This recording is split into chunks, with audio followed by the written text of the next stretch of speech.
პროექტი, რომ გარკვეული პერიოდულობით ქალაქებში ჩავიდეთ, შევხვდეთ იმ ადამიანებს სამოქალაქო საზოგადოებას, ვისაც სიტყვა ეცემასთან დაკავშირებით, ასევე ვერ ვიტყოდით მედიასთან ინტერაქციით ჩვენ ამ შემთხვევაში შინაგან საქმეთა სამინისტროს წარმომადგენელი, რა თქმა უნდა, რომ მეც ძალიან კახე მიყვარს ხელაველი იმას აკადემიურად და კარგად მომზადებული მოსულიყავით თქვენთან.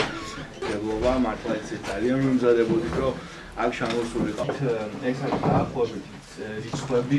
შინაგან საქმეთა სამინისტროს პროექტი უსაფრთხო ქალაქი გრძელდება, რომელიც ითვალისწინებს სამოქალაქო საზოგადოებასთან შეხვედრებს 10 ქალაქში, რეგიონებში. ერთ-ერთი მორიგი შეხვედრა დღეს იმართება თელავის დემოკრატიული ჩართულობის ცენტრში, რომელსაც დაესწრება სამოქალაქო საზოგადოება, მათ შორის არასამთავრობო ორგანიზაციები, მედია, ახალგაზრდული ორგანიზაციები.